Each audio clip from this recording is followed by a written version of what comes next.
இப்போ பெரிய ரீச் ஆயிடுச்சு, டீசர் வந்து இவ்வளோ வியூஸ் போயிருச்சு. அவங்க அஜித் சார் ஃபேன்ஸ் எல்லாம் பயங்கர.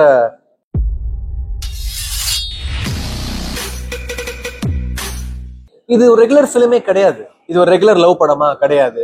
இது ஒரு ரெகுலர் காமெடி படமா கிடையாது. இது ஒரு ரெகுலர் பேய் படமா அதுவும் கிடையாது. இதுல எல்லாமே புதுமை இருக்கு. நீங்க புதுமையா ஒண்ணு பார்க்கும்போது உங்களுக்கு அந்த ஒரு நீங்க பார்க்காத ஒரு விஷயமா இருக்கும் அப்படின்னு நான் நம்புறேன். நீ சொன்ன ஸ்டோரி அஜித்தோட சிட்டிசன் படம் வந்து ஒரு சோசியல் மெசேஜா ரொம்ப இம்பாக்டா இருந்துச்சு. அப்படி ஏதாவது மெசேஜ் இருக்கு இதுல, டெஃபினட்டா இருக்கு. ஆனா இதுல ஒரு ஸ்பிரிச்சுவல் கலந்த ஒரு மெசேஜ் இருக்கு. அதாவது எப்படி சொல்றது, அது நீங்க படம் ஆன்மீகமா இல்ல ஆன்மீகம் கிடையாது, அது ஒரு பாட்டி கதையை தான் எடுத்திருக்கோம். ஆனா அதுல வந்து இந்த கடலடக்கம்ன்ற போது இப்ப அந்த ஊருக்கு நல்லது பண்ண ஒருத்தங்களை பத்தின சில விஷயங்கள் ஓப்பன் ஆகும். அது வந்து அவர் மேல ஒரு சுமத்தப்பட்ட பழியோ இல்லை ஏதோ ஒண்ணு வந்து அது கிளைமேக்ஸ்ல என்னவா மாறுது. அண்ட் அந்த ஊருக்கு அது எவ்வளவு இம்பார்ட்டன்ட், அந்த ஊருக்கு அது என்னவா செய்ய போகுதுன்னு ஒரு ஊரோட கதை. ஒரு மித்து தான், மித்தாலஜி டெஃபினட்டா இருக்கும். ஆனா அதுல ஒரு ஃபேண்டசி. டெஃபினட்டா வில் லுக் அட் 300 தியேட்டர்ஸ் இன் தமிழ்நாடு. அப்புறம் ஆந்திராலையும் ரிலீஸ் ஆகுது படம். ஸோ தெலுங்குலையும் சாலிடான ரிலீஸ் இருக்கும். ஜி ஸ்டுடியோஸ் தான் டிஸ்ட்ரிபியூட் பண்ணி இப்போ தமிழ்நாடு தியேட்டரிக்கல் ஒருத்தங்களுக்கு கொடுத்துருக்கோம், தெலுங்கு தியேட்டருக்கும் கொடுத்துருக்கோம். நல்ல ரிலீஸ்ல தான் வரும். இந்த ஃபிலிம்ல 5 சாங்ஸ் இருக்கு. எல்லாமே ரொம்ப இன்ட்ரெஸ்டிங்கா இருக்கும். ஒரு ரெகுலரான சாங்கா இருக்காது. ஒரு டான்ஸ் சாங் கமர்ஷியல் இருக்கு. அதை தவிர்த்து எல்லாமே ரொம்ப இன்ட்ரெஸ்டிங்கா ஒரு நியூவா இருக்கும்.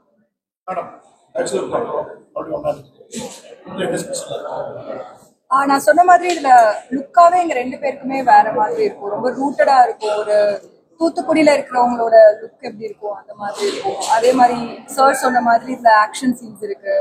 அண்ட் எல்லாமே இதுல கம்ப்ளீட்டா பேச்சுலர்ல இருந்து இதுல வேற மாதிரி இருக்கும்.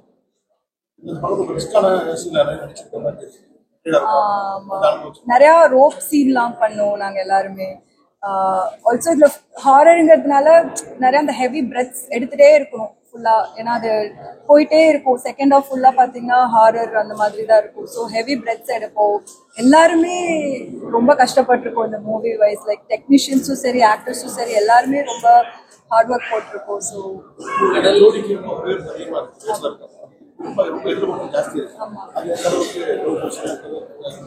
சாரி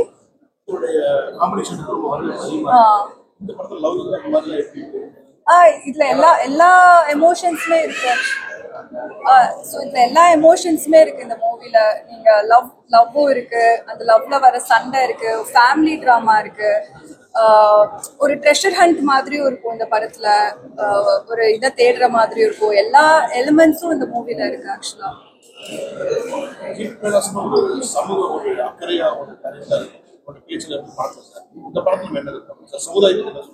டெஃபினட்டா இருக்கும். அதான் சொன்னல, ஒரு ஊர் சார்ந்த ஒரு கதைனால அந்த ஊருக்கான சில விஷயங்கள் டெஃபினட்டா டிஸ்கஸ் பண்ணுவோம். பட் இது வந்து ஒரு ஃபேண்டசி ஃபிலிம். ஸோ இது வந்து பேஸ்ட் ஆன் ஹாரர் அப்படின்றதுனால இது நம்மளுடைய எப்படி சொல்றது, இது ஒரு பாட்டி கதை தான். அதுல வந்து என்ன ஒரு மாரல் இருக்குமோ அது இருக்கும் டெஃபினட்டா.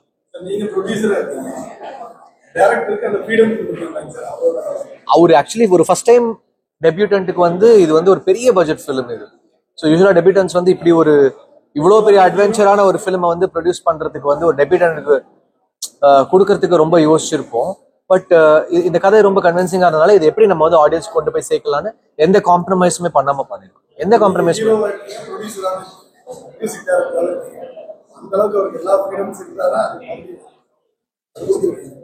கொடுத்திருக்கேன் நான் நம்புறேன்.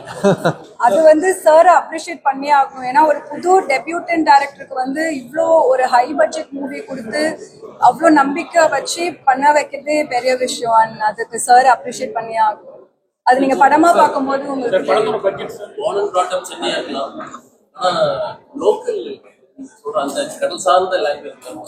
ஆமா, இது வந்து தூத்துக்குடி ஸ்லாங் இருந்துச்சு. ஸோ அதுக்காக லாங்குவேஜ்க்காகவே ஒரு தனியா அங்க போய் ஒர்க் பண்ணோம், அந்த ஸ்லாங் ஒர்க் பண்ணோம்.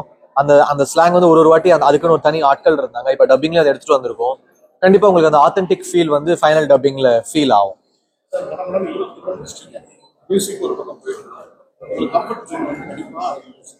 நம்ம எல்லாமே பிடிச்சுதான் பண்றோம். அதாவது இப்போ ஒரு விஷயம் கம்ஃபர்ட் இல்லைன்னா அந்த விஷயம் நான் எடுத்து பண்ணவே மாட்டேன். ஸோ எனக்கு வந்து நான் இப்போ என்ன ஒர்க் பண்ணாலும் அதுல ரொம்ப கம்ஃபர்ட் இருந்தாதான் அதுக்குள்ள நான் டிராவல் ஆவேன். இப்போ பெரிய ரீச் ஆயிடுச்சு, டீசர் வந்து இவ்வளோ வியூஸ் போயிருச்சு. அவங்க அஜித் சார் ஃபேன்ஸ் எல்லாம் பயங்கர பயங்கர ஹாப்பியா இருக்காங்க, செலிப்ரேட் பண்றாங்க. ஸோ ரொம்ப சந்தோஷமா இருக்கு 18 வருஷம் கழிச்சு அஜித் சார் கூட சேர்றது. அப்புறம் ஆதிக்கு வந்து ஒரு பெரிய ஃபேன் பாய், அந்த ஒரு மொமெண்ட்டுமே அந்த ஹை கொடுத்துட்டாரு. ஸோ ஒரு பெரிய எக்ஸ்பெக்டேஷன் வந்துருச்சு படத்துக்கு. ஸோ ரொம்ப ஹாப்பி எனக்கு. ஜிவி பிரகாஷ் பொறுத்த வரைக்கும் திரைத்துறையை தாண்டி சமூக அக்கறை கொண்ட ஒரு மனிதர். நிறைய இன்னைக்கு தமிழகத்துக்கு மூடிக்கொள்ளை பொலிட்டிக்கலா நான் இந்த இடத்துல பேச விரும்பல, பட் கண்டிப்பா நான் அதை அட்ரஸ் பண்ணேன். பொலிட்டிக்கலா கேட்கல, ஒரு இது தேவையா? கண்டிப்பா அதோடைய ஆன்சர் நான் டெஃபினட்டா என்னோட சமூக வலைத்தளத்துல நான் பதிவு இப்போ இருக்கிற காலகட்டத்தில் சமூக வலைதளங்கள் பட்ஜெட் சொல்ல முடியாது. விமர்சனம் பண்ணும்போது நம்மளுடைய நம்ம ரொம்ப ஹேட் ஆகும். இப்போ இருக்கிற சமூக வலைதளம் நீங்களே நிறைய பாதிக்கப்பட்டிருக்கோம். அதை பத்தி உங்களுக்கு கருத்து என்ன? இப்போ இருக்கிற சமூக வலைத்தளம் வந்து நிறைய பேருக்கு ஹெல்ப்பும் பண்ணுது, ஈக்குவலி அதுக்கான நெகட்டிவ் இதுவும் இருக்கு. அது எல்லா விஷயத்துலயுமே இருக்கு. ஸோ பேசுறவங்க பேசிட்டு தான் இருப்பாங்க, நம்ம வேலையை நம்ம பார்க்கலாம், அந்த மாதிரி கண்டுக்காம போகணும். ஆமா ஆமா. சரியா, இன்னும் அந்த அளவுக்கு ரீச் வந்து நினைக்கிறீங்களா? உங்களுக்கு இன்னும் இதே ரீச் போகக்கூடாது? எனக்கு நல்லா தான் போயிட்டு இருக்கு. நான் கொஞ்சம் நல்ல ப்ராஜெக்டா தான் சூஸ் பண்ணலாம். ஆக்டிங்க்கு ஸ்கோப் இருக்கிற மாதிரி கான்டென்ட் பேஸ்டா தான் நான் சூஸ் பண்ணிட்டு இருக்கேன். ஸோ இப்போ இந்த இயர் எனக்கு ஒரு 4 ப்ராஜெக்ட்ஸ் ரிலீஸ் இருக்கு. ஸோ நல்லா தான் போயிட்டு இருக்கு.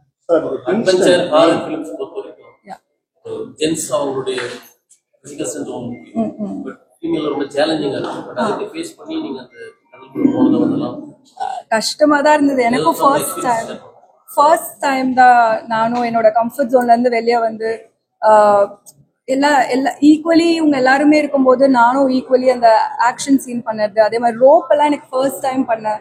என்னோட கம்ஃபர்ட் ஜோன்ல இருந்து வெளியே வந்துதான் கத்துறது, மூச்சு வாங்குறது, அந்த ரோப் சீன் பண்ணது எல்லாமே கஷ்டமா தான் இருந்தது. But it was a nice experience. And இது சேலஞ்சிங்கா இருந்தது, பட் நல்ல எக்ஸ்பீரியன்ஸாகவும் இருந்தது.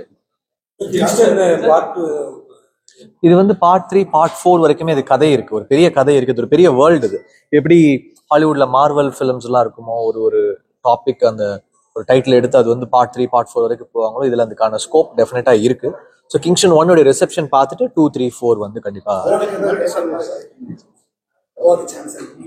இது அவார்டுன்றதை விட இது வந்து இது ஒரு ஐகானிக்கான ஒரு சீரீஸ் ஆஃப் ஃபிலிம்ஸா இருக்கும். இப்போ எப்படி மார்வெல்ல வந்து ஒரு சீரீஸ் ஆஃப் ஃபிலிம்ஸ் இருக்கும், இப்போ அயன் மேன் ஒன்று, இல்லை Pirates of the Caribbean, Harry Potter, அந்த மாதிரி இது ஒரு தனி பிரான்ச்சைஸா ஓப்பன் ஆகிறதுக்கான வாய்ப்பு பார்ட் 1 உடைய ரிசெப்ஷனை பார்த்துட்டு டிசைட் பண்ணுறேன்.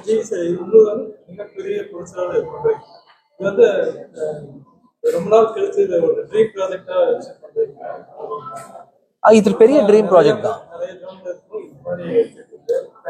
நம்மளே ப்ரொடியூஸ் பண்ணியிருக்கோம் ஜியோட சேர்ந்து. ஸோ அந்த ஜானரை வந்து எடுத்து வர ட்ரை பண்ணியிருக்கோம். ஒரு இந்த மாதிரி ஃபிலிம் வந்து இந்தியாவில் இன்னும் வரலன்றதுனால இதை வந்து கிரியேட் பண்ண ட்ரை பண்ணியிருக்கோம். இது ஓப்பன் ஆயிடுச்சுன்னா இங்கேருந்து ஒரு பெரிய ஒரு breakthrough of series of film start ஆகும்.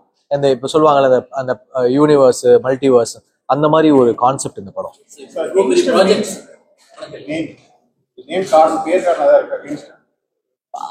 அந்த கேரக்டர் பேரு கிங்ஸ்டன் அந்த கேரக்டர் பேரு. ஃபர்ஸ்ட் வேற பேர் வச்சோம், அப்புறம் சரி கேரக்டர் பேரே வச்சிருவோம். ஏன்னா இப்போ ஹாரி பாட்டரா இருக்கட்டும், அந்த மாதிரி அந்த கேரக்டரோட பேர் இருக்கட்டும். அவர் வந்து அந்த மதத்தை சார்ந்தவர், அவர் கிறிஸ்தவ மதத்தை சார்ந்தவர். ஆமா, அவங்க ஹீரோயின் பேர் ரோஸ் அப்படின்னு இருக்கும். அவங்க அந்த ஜியோகிராஃபில இல்ல எல்லாமே லைவ் ஷாட்ஸ். அஃப்கோர்ஸ் ரோப் இருந்துச்சு, பட் எல்லாமே லைவ் ஷாட்ஸ் தான். மேக்ஸிமம் நாங்கள் டூப்ஸ் யூஸ் பண்ணல. ஏன்னா எங்களுக்கு திலீப் மாஸ்டர் வந்து எங்களுக்கு பெரிய சப்போர்ட். அவர் வந்து பெரிய action master and he's supported as really well. அது அவருடைய எல்லா ஆக்ஷன் சீக்வன்ஸும் கண்டிப்பா அவருக்கு எல்லா பெஸ்ட் ஸ்டண்ட் கோரியோகிராஃபர் அவார்டு வாங்குறதுக்கான வாய்ப்பு அவருக்கு, ஆர்ட் டைரக்டருக்கு, டிஓபிக்கு எல்லாருக்குமே அவார்டு வாங்குறதுக்கு வாய்ப்பு டெஃபினட்டா. Titanic is a love film. இது வந்து நம்ம ஊருக்கு ஒரு ஹாரி பாட்டர்னு வச்சுக்கலாம், அந்த மாதிரி ஒரு ட்ரை.